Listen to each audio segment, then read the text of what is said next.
Bismillahirrahmanirrahim. Alhamdulillahi Rabbil alamin. As-salatu was-salamu ala sayyidina Muhammadi wa ala alihi wa ashabihi ajma'in.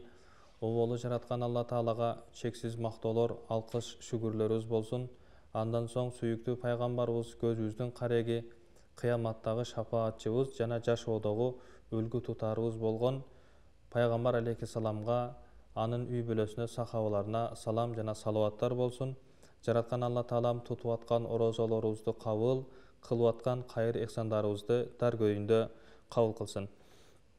Алла Субханаху ва Таала барыбызга ислам динин берип, ошо ислам дини менен жашап бара турган болсок гана өзү ыраазы болорун айтып өткөн.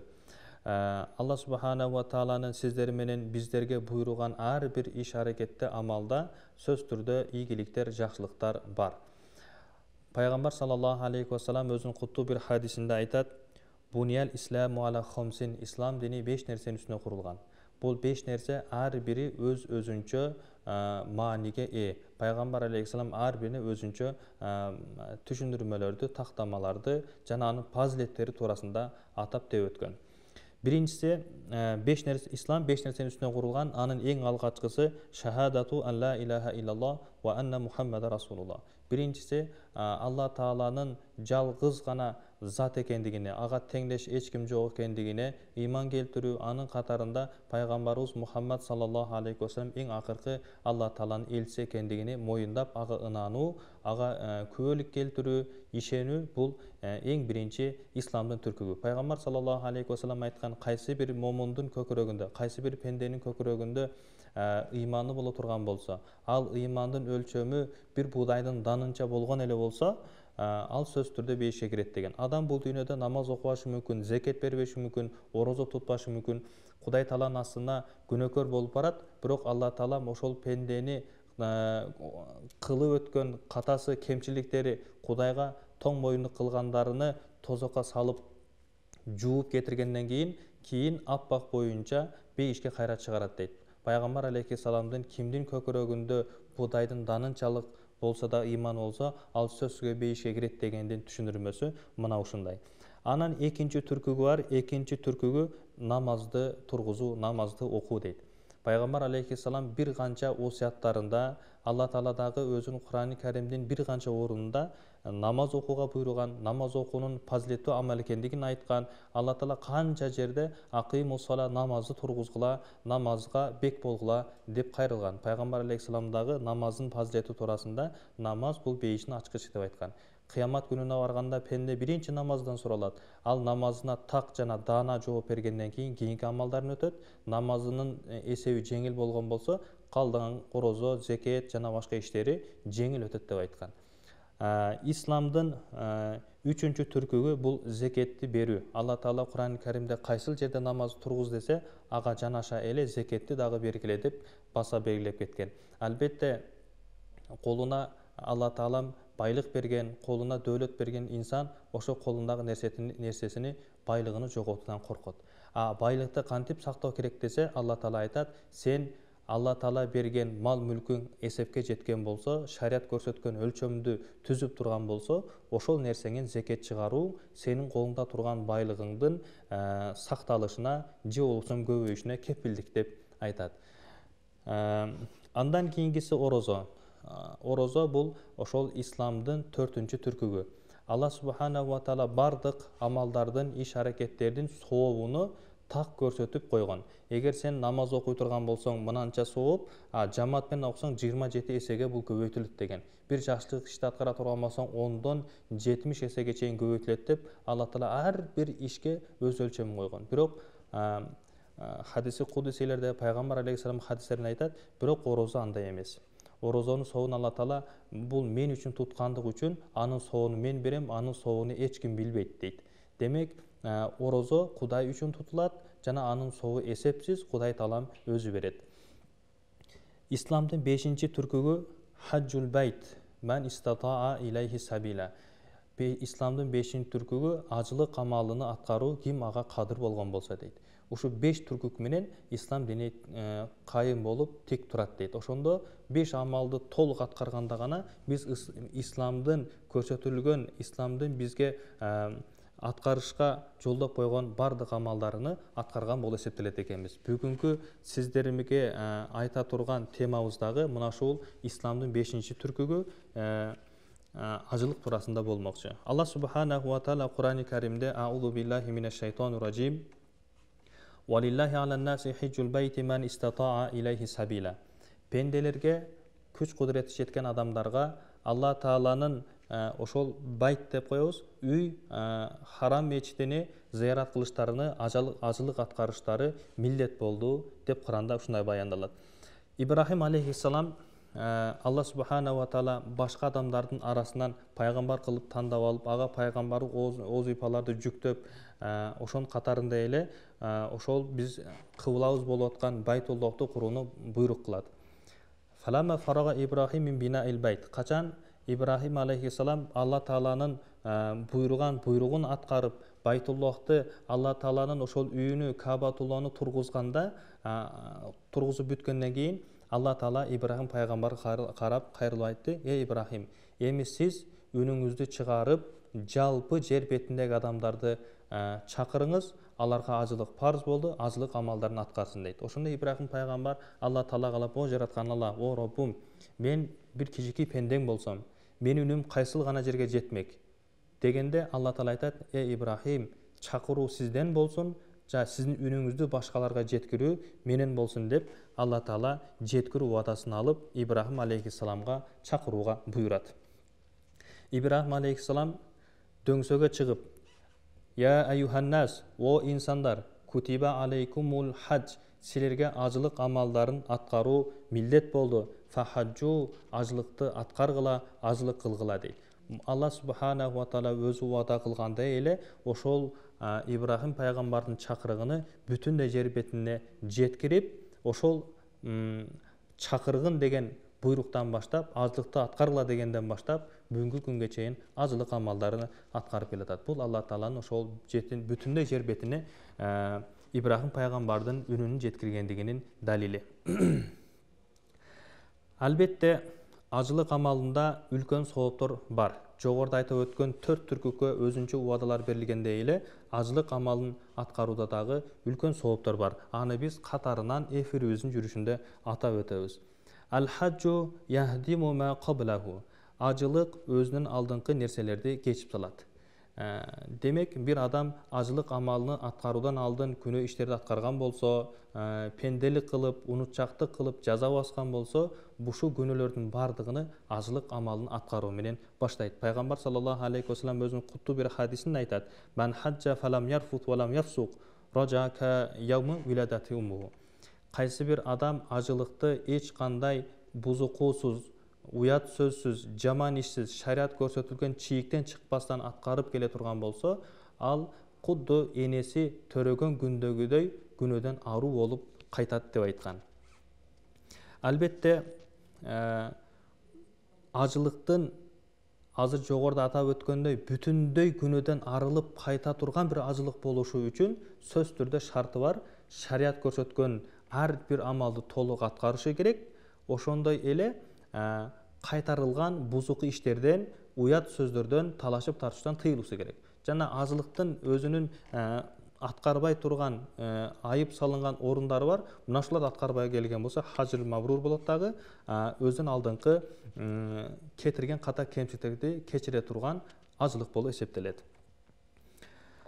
Амр ибн Ас радиаллаху анху риваят кылган хадисте айтат: Амр ибн Ас: мен Кудай Таалам жүрөгүмдү исламга жибитип, мен мусулманчылыкты кабыл алуу астында турганымда, мен пайгамбар алейхиссаламдын астына келип кол берүүнү чечтим. Мен пайгамбар алейхиссалам убада берген чечтим. Алдыңкы дорлордо ислам динин кабыл алган киши пайгамбарыбыздын астына келип, ошо шахадат келимесин айтып, андан кийин пайгамбарыбыздын колун кармап, убадалар берет эле: Я Расулалла, мына мен мусулман болдум, исламды кабыл алдым, Алла Таалага чыныгы пенде болдум, мен эми мындан ары урулук кылбаймын, адамды өлтүрбөймүн, бирөөнүн аркасынан кыйбат кылбаймын, зына ишке барбаймын, арак ичпеймин, толо токой ошо пайгамбар алейхисаламына келип туруп убадаларды берип анан мусулманчылыкты улап кетет эле.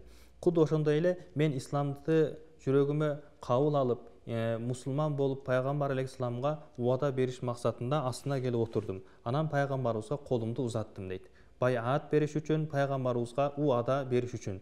Пайгамбар алейхисаламдагы колун ушундай сунганда мен колумду тартып алдым. Пайгамбарыбыз эмне болду сага колуңду тартып алдың? Кайсы нерсе сенин оюңду өзгөртү дегендей пайгамбарыбыз мага карап калды дейт. Анан мен пайгамбарыбызга карап туруп, "Я Расулулла, мен бир нерсени шарт коём" деди. Пайгамбарыбыз таштарит мада, эмнени шарт кыласың? Исламга кирип аткан болсоң, мусулман болуп аткан болсоң, дагы эмне нерсени шарт кыласың дегенде, мен пайгамбарыбызга карап айттым дейт, "Я Расулулла, менин күнөөлөрүмдүн бардыгын кечиришин талап кылам. Мен бүгүн исламды, мусулманчылыкты кабыл алдым, Кудайга чыныгы пенде болдум, жаза баскан күнөөлөрүмдү таштадым, ошо мушриктин чөйрөсүнө, бутпарастардын чөйрөсүн таштадым, мына эми мусулманчылыкка кадам таштадым. Буга чейинки аткарган күнөөлөрүмдүн бардыгын кечип жиберүүсүнү мен талап кылам, ушул нерсени шарт коём" деди. Пайгамбар алейхиссалам Амир ибн Асқа карап туруп, Амир, сен билбейсиңби? Ислам өзүнүн алдыңкы нерсени кечип жиберет. Ошондой эле хижрат дагы ушундай. Хижрат дагы өзүнүн алдыңкы кетирген ката кемчиликтерди кечирет. Хижрат деген эмне десе, бир ислам өнүкпөгөн, мусулманчылык өнүкпөгөн бир өрөөндөн ислам өнүккөн бир өрөнгө динин сактап калыш үчүн, мусулманчылыгыны кенен кесир аткарыш үчүн көчүп барган нерсени айтат. Мына ушул хижраттагы өзүнүн алдыңкы нерсени кечирет деди. Үчүнчүсүндө айтты, "Аннал хаджа яхдиму ма кана qablahу." Ажылыктагы андан алдын жасап өткөн ката кемчиликтердин, жаза басуулардын, күнөөлөрдүн бардыгыны кечирет, жоет деп пайгамбар алейхисалам айткан. Демек, ажылык амалын аткарган киши шариат көрсөткөн чийимден, шариат көрсөткөн жол жоболорго ылайык бузуку иштерди аткарбастан аткарган болсо, анда ага пайгамбар алейхисалам убада кылган өзүнүн алдыңкы күнөөлөрдү кечирүү бир жакшылыгы ага насип болот экен. Ал-хаджул мабрур жазауху ал-жанна. Кабыл болгон ажылыктын сообу ал бейиш. Пайгамбар алейхисалам биринчиде айтты, ким ыйман келтирген болсо деди, ла илаха иллаллах Мухаммад расулуллах деп келиме келтирген эле болгон болсо, ал тоңмоюнду кылып күнөө иштер жасаган болсо дагы көкүрөгүндөгү ыйманы себептен кыяматта бир канча жыл тозокто күйгөндөн кийин кайра бешке чыгарыларын убада кылды. Ошондой эле намазда дагы, зекет, орозо бардыгын атап өттүк. Ошондой эле ажылыкта дагы ким ажылыкты шариаттын чийиминдегидей, шариаттын көзөмөлүндөгүдөй аткара турган болсо, ал адамга бериле турган сооп бир гана бейиш болот деген. Пайгамбар алейхисалам кутту бир хадисинде айтат, "Ал-умрату илал умрати кафаратун лима байнахума." Бир умра бар, андан кийинки аткарылган эки умранын ортосундагы нерсени кечирип жиберет деди. Бир жыл алдын аткарган умра, бир жыл кийин аткарылган умра ортосунда кетирилген ката кемчилик, жаза басуулардын бардыгыны ушу эки умра амалдары кечирет деди. Вал хаджул мабрур лайса лахул жазау иллал жанна. Ал эми кабыл болгон, мабрур болгон ажылык, анын сообу бир гана бейиш деди. Алла Таала башка нерсени убада кылган жок. Анын боло турганы бейиш гана. Алланын ыраазылыгы үчүн, эл көрсүндөн, кожо көрсүндөн, бирөө уксундан алыс бир гана Кудайдын ыраазылыгы үчүн туура шариат көрсөтүлгөн амалдарды аткаруу менен, шариат тыйган тыюулардан узак болуу менен аткарылган ажылыкта анын сообу бир гана бейиш экендигини Алла субханаху ва таала убадалайт. Эми биз кабыл болгон ажылыкты же болбосо мабрур деп атап атабыз. Мабрур ажылыкты биз кантип башка ажылыктардан айырмалай билебиз десе, мусулман киши ажылыкка кетип аткан абалы менен кайткандагы абалыны салыштырсын. Эгер кайткан абалы абзел болгон болсо, бул ошол кабыл болгон ажылык. Бул дегени ошол күнөөлөр кечирилип, көкүрөгүндө, көөдөнүндө күнөөгө болгон бир өзүнө тартуу, ага мындай ынанып кетүү нерсеси жок болгон болсо, бул ошо кабыл болгон ажылыктан деп айткан экен. Хасанил Басри рахматуллахи алейхи айтат: "Ал-хаджул мабрур айяржа захидан фид дуnya рагибан фил ахира." Кабыл болгон ажылыктын белгиси бул ажылык амалына барып атканда башка адам болуп, кайтып аткан маалында дүйнөдөн көңүлү сууп, дүйнөгө мындай тақуа болуш керек екен, Құдайдан қорқуш керек екен, жақсы амалдарды көп жасаш керек екен деген көңіліндегі нәрселер менен қайтқан болса, мына ушул хажр мабрур деген. Жана ошондой эле экинчиси рогибан фил ахира, жана акиретке кызыгып. Акиретке кызыгып дегени ар бир амалыны көрсөтүлгөн убагында, намаздарын өз убагында окуп, саар кеч дуаларын жасап, Куранын окуп, өлүмгө даяргерлик өлүп, ушул акиретке өзүнүн даярдыгыны так коюп алган кишилер ажылыктан кайтканда ушу амалдарды аткарган болсо, ушу кишинин ажылысы мабрур ажылык болуптур, же болбосо кабыл болгон ажылык болуптур деп айтат. Имамы Куртуби рахматуллахи алейхи дагы мабрур ажылык туурасында түшүндүрмө берип ушуну айтат. Хуал хаджуллази уфия ахкамуху. Кабыл болгон ажылык деп толук ажылыкта эмне шарт болгон болсо, орундаткан кишини хадж мабрур болду деп айтабыз дейт. Ажылык бардык жакшы амалдардын жакшысы, абзели. Алла субханаху ва таала адамдардын, мусулмандардын бейиштеги даражалары бийиктеш үчүн, тозоктон кутулуп, ошол бейишке көбүрөөк жеңилдик болуш үчүн жакшы амалдарды жадырата берген. Ошо көп жакшы амалдардын саны көп, анын эсебин биз билбейбиз. Bir adamga qarab жақсы сөйлеген болсоң, же жылмайган болсоң, салам берген болсоң, bir көңүлүн ала турган жақсы сөз айтуу менен, же болбосо кайрымдуулук кылуу менен айта берсек, бунун эсеби көп, жакшылыктардын саны көп. Бирок ошол жакшылыктардын санындагы арасынан дагы абзелдери бар. Адамдын өмүрү кыска. Пайгамбар алейхиссалам куттук хадисинде айтат, менин үммөтүмдүн жашы 60 менен 70-тин ортосунда дейт. Демек биз ар бир амалдын кайсынса абзел экендигини биз аныктаганга чейин бир канча өмүр өтүп кетип калат. Ошол себептен Алла Таала Пайгамбар алейхиссалам амалдардын эң жакшысыны бизге айтып көрсөтүп кеткен. Могул амалыңа караганда экинчи жасап аткан амалың сооптураак, демек экинчи амалга басымдуу жаса дегендей ишараттарды берип кеткен. Ошондой эле Пайгамбар алейхиссалам бир күнү айва амал афдал, кайсы амал, кайсы иш аракет Кудайдын астында соо көбүрөөк, абзел деп суралганда пайгамбарыбыз айткан: иману биллахи ва расулихи, Кудай Таалага иман келтирүү жана анын элчисине иман келтирүү деген. Бул амалдардын эң жакшысы, эң абзел амалдардын башында ушул Алла Таалага иман келтирүү жана анын пайгамбарына иман келтирүү турат. Андан кийин баягы киши суроосун кайталап, суммамаза, ал амалдан кийин дагы абзел нерсе барбы? Албетте бир адам иман келтирди, Алла Таалага, пайгамбарына иман келтирди. Bundan кийин дагы абзел амалды жасаш үчүн эмне кылыш керек дегенде, жихадун фи сабилилла, Кудай Тааланын жолунда жихад кылуу деген. Жихад дегенде алдыңкы пайгамбар алейхиссаламдын доорунда жихад дегенде ислам дининин жайылтуу максатында, башка адамдардын мусулманчылыгына тоскоолдук жаратпай турган бир шарттарды түзүү максатында мусулман эместер менен согушкан газаттарды аткарган. Ошолордун бардыгы жихад деп айтылган. Бүгүнкү күндө жихадты кандай түшүнөбүз десе, пайгамбар алейхиссаламдын доорунда жихад болгон. Ошол мусулман эместер менен саллашуу. Азыркы биздин доордогу жихад бул өзүбүздүн нафсыбыз менен болгон жихад. Көкүрөгүбүздөгү туура эмес каалоолордун, Кудай сүйбөгөн каалоолорду жеңүү менен алышкан нерсе мына ушул жихад болуп калды бизде. Кыска сөз менен айтканда, өзүбүздүн нафсыбыз менен өзүбүздүн күрөшкөнүбүз мына ушул жихад деп атасак болот. Андан кийин суммамада, андан кийин кайсы амал абзел дегенде пайгамбар алейхиссалам айтты, хаджул мабрур деди. Кабыл болгон ажылык деди. Демек, амалдардын эң абзели Кудай Таалага иман келтирүү, анын элчисине иман келтирүү, андан кийин Кудайдын жолунда өзүбүздүн нафсыбыз менен өзүбүздүн күрөшүүбүз, андан кийинкиси кабыл болгон ажылыкты аткарууубуз абзел амалдардан болуп эсептелет экен. Бизге чейинки өткөн аалымдар ушул хадисти изилдеп, эмне үчүн намаз, зекеттерден дагы жогору коюлуп туруп, бул жерде ажылык, кабыл болгон ажылык эң жакшы амал деп аталды деп мен ошол нерсени изилдеп көрдүм деп айтат. Назарту фи амалил бир, мен жакшылык амалдардын ар бирине сарапсеп салып, ар бирине өзүнчөдөн карап чыктым. Фа инна солата, албетте намаз бул чоң сооптуу амал, бирок намаз окууда адам денеси менен гана аракет кылат, бирок мал жандык чөнтөгүнөн кетпейт. Азыр бир намаз окуш үчүн акча төлөбөйсүз. денеңиз менен эле барасыз, бардык мешитте өзүңүз аткара аласыз. Сизден эч ким акча же болбосо төлөм талап кылбайт. Орозону карап көрдүм. Орозо деле кудду ушундай экен. Чөнтөгүңөн эч кандай каражат кетпейт, болгону өзүң денең менен ичип жегенден тыйлат экенсиң, көзүңдү, тилиңди, кулагыңды арамдан тыят экенсиң.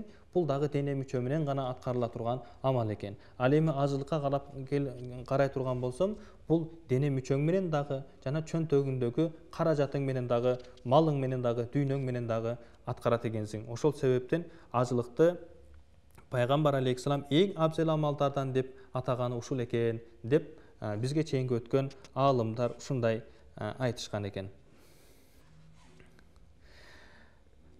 Ажылык өтө кыйын, өтө машаккат, оор амалдардан. Буну ажылык кылгандар билет. Ажылыктын өзүнүн күнү 5 эле күн, кыска күнү болгону менен анда аткарыла турган амалдар оор. Биз адаттан тышкаркы болгон эхрам кийебиз. Эхрам дегени ошол астыга орой турган жана үстүгө жаба турган эки кездемени айтабыз. Ушу эки кездемени өмүрүбүздө кийген эмеспиз. Бул бизге адат болгон эмес. Ошол үстүбүзгө кийип алып, бардык адам менен тегиз болуп, кыйынчылыкта, ошо өтө катуу ысыктарда ажылык амалдарын биринин артынан бир аткаруу оор нерсе. Ошондой эле миңдеген акчаларыңызды сарптап ажылыкка баруу дагы бул кыйын нерсе. Ошол себептен ажылык амалынын Кудайдын астында абзел болгондугу дагы ушундай жатат деп аалымдарыбыз айтып өткөн. Ажылыктын сообу жихадка барабар. Жихад деп туруп биз али казатты айттык. Албетте казаттын түрлөрү бар. Кимдир бирөө мал мүлкү менен, иш аракети менен, тили менен, чечендиги менен жихад кылышы мүмкүн. Бирок ошонун арасында дагы эң абзел жихад бул ажылыктын жихады деп айтып өтүшөт аалымдарыбыз. Пайгамбар саллаллаху алейхи ва салламга Айша энебиз келип айтат: "Я Расулуллах, биз жихадты, казатты эң чоң улуу амалдардан деп билебиз. Бирок биз аял кишилер ал улуу амалга колубузду ура албайбыз да. Биз эркектер сымал барып, кылыч көтөрүп, душмандын мойнун чаба албайбыз да." Дегенде Пайгамбар алейхиссалам айтат: "Лакунна афдолул жихад хажул мабрур." Силерге амалдардын эң жакшысы, жихадтан дагы абзели бул хаджул мабрур, кабыл болгон ажылык деп Пайгамбар алейхиссалам осуят кылып айткан. Ажылык бул бардык адамдын каражатына, жумшаган акчасына кайра берекени келтире турган өзгөчө амалдардын бири. Кээ бир адамдар ажылык амалын аткарууга көп суммадагы каражат кетет экен. Ошол себептен менин байлыгым азайып калат, ошол себептен мен каражатым азайып калат деген коркунучтары көкүрөгүндө бар. Пайгамбар алейхиссалам бул нерсени, бул жаман күмөндү алардын оюнан алып салуу үчүн мынандай деп аткан: "Табиу байнал хаджи вал умрати фа иннахума янфиянил факра ва зунуба." Силер ажылык жана умраны байма-бай аткаргыла, биринин артынан бирини калтырбай аткаргыла, анткени бул экөө кедейликти тосот жана күнөөнү тосот деп айткан. Кудду темирдеги кирди, темирдеги заңды жана алтын күмүштөгү ошол негизги өзүнүн баалуулугунан жаман нерсени ажыратууда оттун ролу кандай болгон болсо, ажылык менен умраны аткарган кишиге дагы ажылык, умра ушундай соопторду ажыратып берет, кедейликти жана күнөөнү адамдан ушундай ажыратат деген мааниде мисал келтирип Пайгамбар алейхиссалам айтып кеткен. Пайгамбарыбыз башка бир хадисинде: "Ан-нафакату фил хаджи кан-нафакату фи сабилиллахи бис-700 зайфан." Ажылыкка сарпталган, ажылык амалын аткаруу үчүн анын жол кересине, жолдо кеткен тамак ашына сарпталган акча каражат бул Алланын жолунда казатка сарпталган акчадан 700 эсеге көбүрөөк сооп болот деп айткан. Демек, биз ажылык амалыны өзүбүз аткарабыз, Кудайдын ыраазылыгы үчүн аткарабыз, ал эле жумшап аткан каражатыбыз Алланын астында 700 эсеге көбөлүп кайта өзүбүзгө кайтарылып берилет экен. Албетте ажылык жана умра ар бир адамдын байлыгын арттырат, күнөөсүнү кечиртирет. Ажылык амалыны аткарууга аттангандардын бардыгы Кудай Тааланын коргонунда, Кудай Тааланын чебинде болот дейт. Пайгамбар алейхиссалам куттуу бир хадисинде: "Саласун фи зиманиллахи азза ва жал." 3 түрлүү адам бул Кудайдын короосунда, Кудайдын коргоосунда болот. Буга эч кандай душман дагы, эч кандай тоскоолдуктар дагы буларга зыян бере албайт. Биринчиси рожулун хаража илал масжиди мин масажидилла. Үйүнөн мешитти карай чыккан киши деди. Үйүнөн мешитти карай чыккан болсо, бул Кудайдын коргонунда болот.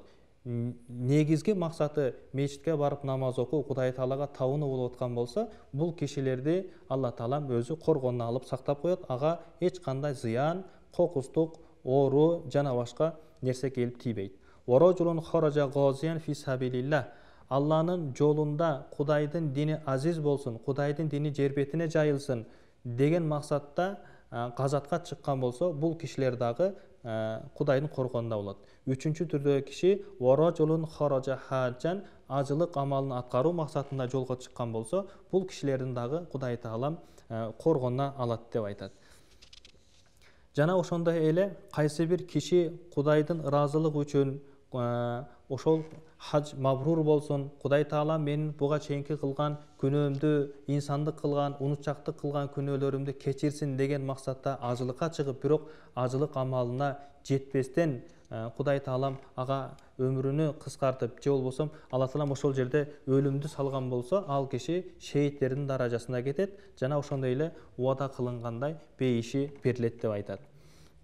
Албетте ажылык кыйын амал, анын бир канча талаптары, шарттары бар. Демек, ажылыкты кимдер аткарышы керек, кимдерге ажылык аткаруу милдет десе, эң оболу биздин шариятыбызда айтат, мусулман болуштугу эң биринчи шарт ошол. Мусулман болгондон кийин кийинки шарттары баштала берет. Экинчи шарты бул балагатка жетүүсү, бойго жетүүсү. Акыл эс тараптан шарият көрсөткөн жаштан баштап, кайсыл жаштан шарият көрсөткөн болсо балага жетет деп, ошол жерден баштап ажылык ага милдети болот. Демек, балагатка жетпеген бала ажылык амалыны атасыны ээрчип, чоң атасын ээрчип аткарган болсо, анын аткарган ажылыгы нафил, кошумча ибадаткана кабыл кылат дагы, бойго жеткенден кийин кайра ага ажылык амалын аткарыштыгы милдет болуп эсептелет. Жана акыл эстүү болушу, акыл эси болуш керек. Акылы кем, же болбосо акылы тайкы адамдарга ажылык милдетин аткаруу аларга жүктөлбөйт. Ошондой эле азат болуусу керек. Азыркы доордо бизде кул деген түшүнүк жок. Бизге чейинки замандарда ошо кул кармоо, кул сатып алуу жана башка маселелер болгонда, ошол кул өз эркине өзү ээ болбогон кишилерге дагы ажылык амалыны аткаруу милдет эмес. Демек, бир кул адам ажылык амалын аткарган болсо, кийин азат болгондон кийин дагы ажылык амалыны кайра баштан аткаруусу милдет болот. Андан кийинки шарты дене мүчөсү толук саламат болуштугу керек. Өзү 6 саны аман болгон кишиге милдет. Эгер ошол шарият көрсөткөн ден соолуктан мүчүлүштүк болгон болсо, ошол ден соолугу толук болбогон болсо, бул кишилерге дагы ажылык амалыны аткаруу милдет эмес. Эгер аткарган болсо, бир мүмкүнчүлүк тапкан болсо, эгер буту жок болуп, ошол арабалар да түртүп бирөө алып барып келгенге мүмкүнчүлүк тапкан болсо, ушул аркылуу умарасын же ажылыгын аткарган болсо, Кудай Таала аны ажылык же умра аткарды деп кабыл кыла берет, бирок негизинен буларга милдет болуп эсептелбейт дейт. Жогоруда айтып өткөндөй эле, ажылык аткаруу ман истатаа илайхи сабила. Ким ошол жолго кеткен каражатка кудурети жеткен болсо, ошол кишиге милдет. Биздин акыркы учурларда ажылыкка барганга, ал амалдарды аткарып кайтканга мүмкүнчүлүгү бар, бирок кайра кайтып келгендеги зыйнаттарды өткөрүүгө, кайра кайтып келгенден кийин той өткөргөнгө даремети жетпестен, каражаты жетпестен тосулуп тургандар бар. Албетте, ажылыктын көрсөтүлгөн амалдарын аткаруу гана милдет. Андан кайра кайтып келгенден кийин аш оокат бериштик бизге милдет эмес экен. Кудай Таалам баарыбызды шариаттын чегинен чыкпастан, шарият көрсөткөндөй, Кудай Таалам ыраазы болгондой ажылыктарга барууну Алла Таалам насип кылган болсун. Алла Таалам кармаган орозолорубузду, кылган кайыр эхсандарыбызды, окуган тарабыктарыбызды кабыл кылсын. Ассаламу алейкум ва рахматуллахи ва баракатух.